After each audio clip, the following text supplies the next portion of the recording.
वक्फे के बाद मुलाकात हो रही है। आप सबको मैं ढेर सारी शुभकामनाएं देना चाहता हूं और आप सबको शुक्रिया कहना चाहता हूं कि आप कुछ वक्त पहले आ गए थे और आपको इंतज़ार करना पड़ा। हम लोग ऑनरेबल प्रेसिडेंट ले पहुंच गए थे तो हम लोगों को इधर आने की जगह वहां रुकना पड़ा और फिर पौना घंटा के वक्फे के बाद हम लोग जहां पहुंचे हैं, आपका बहुत बहुत शुक्रिया। अब ताज़ा केस जिसका जिक्र आज हम लोग कर रहे हैं उसकी बात करें तो 30 सितंबर को ये केस सामने आया जब बहुत बड़ी ड्रग्स की कंसाइनमेंट लेकर के कश्मीर से इस तरफ एक काफ़िला रवाना हुआ था, जिसको रामबन में इंटरसेप्ट किया गया एक बहुत ही पुख्ता खबर की बुनियाद पर। और जो लोग ड्रग्स की तस्करी करके पंजाब की तरफ ले जा रहे थे उनको रामबन में पकड़ा गया। वहाँ पर पुलिस की अलग अलग टीम्स जिला पुलिस की क़यादत में जिला एसपी की देखरेख में वहाँ पर बनी और डीआईजी साहब जो जहाँ पर ऑपरेशन संजीवनी को बड़ी शिद्दत के साथ चला रहे हैं, जो ड्रग्स के ख़िलाफ़ हमारी मुहिम है उसको आगे बढ़ाने के लिए इनकी देखरेख में जो वहाँ पर काम हुआ, तो हम इस केस के इतनी बड़ी कंसाइनमेंट थी जो कि अनप्रेसिडेंटेड रहती है। 30 किलो के करीब ड्रग्स जो कोकेन जैसा सब्सटेंस है, क्योंकि अभी एफएसएल की रिपोर्ट आने के बाद पुख्ता उसके बारे में कहा जा सकता है, मगर जो ग्रोह है जे इसी तरह की तस्करी हीरोइन और कोकेन की तस्करी में शामिल है। इसकी तफ्तीश करते हुए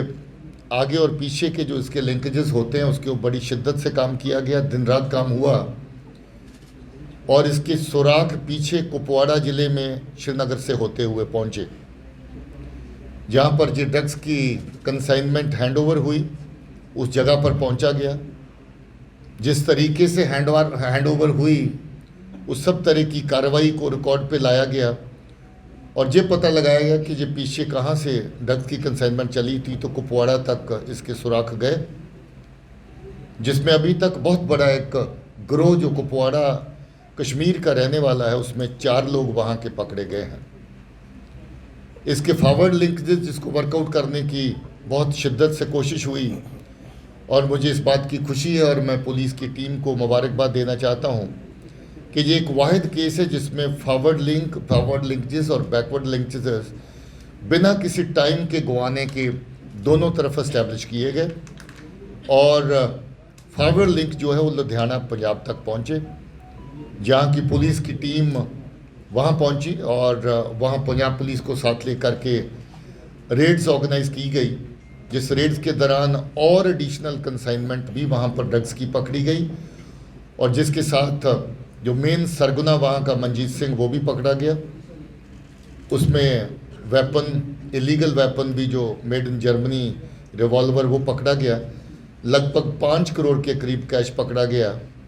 40 से ज़्यादा नंबर प्लेट्स जो ये तस्करी के वक्त गाड़ियों को अलग अलग नंबर प्लेट्स लगाते होंगे वो पकड़ी गई। अलग अलग तरह की जथेबंदियों के और इवन पंजाब पुलिस के बैजेस वहाँ पर पकड़े गए।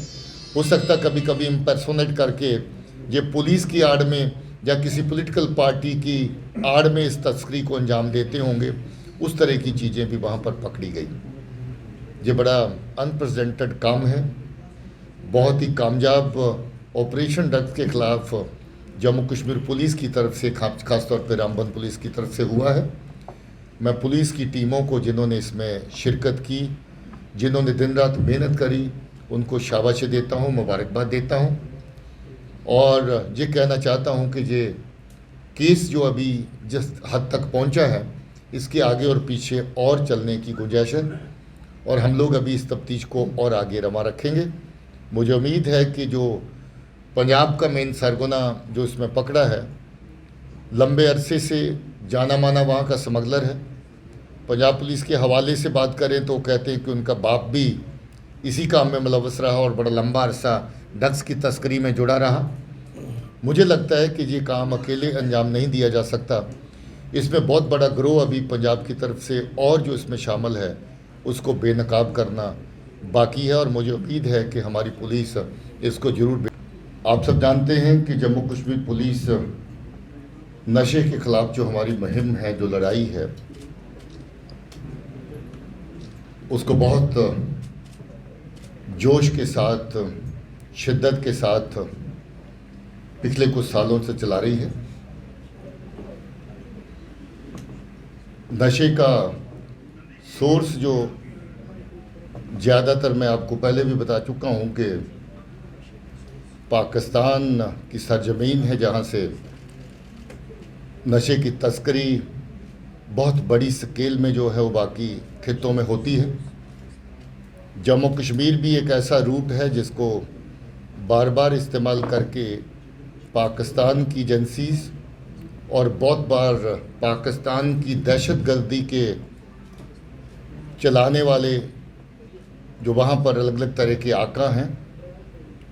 और दहशतगर्द तंजीमों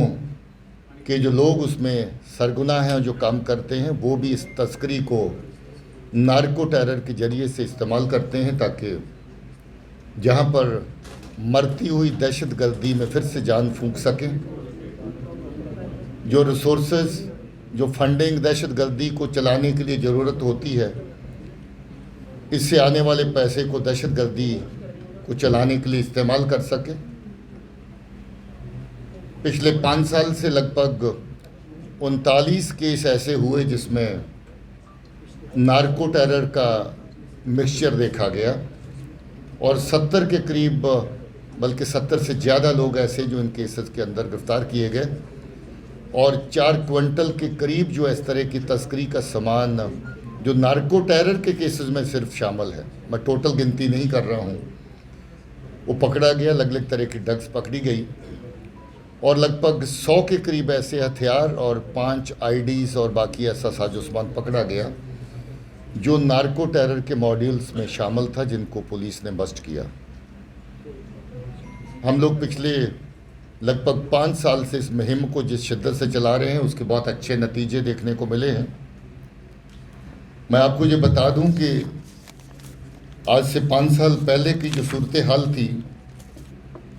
उसके मुकाबले में आज अगर पुलिस की कार्रवाई को कंपेयर करें, यानी 18 के साथ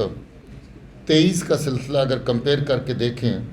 तो 928 केस टोटल रजिस्टर हुए थे 2018 में और इस साल अभी तक 1915 केस रजिस्टर हो चुके हैं।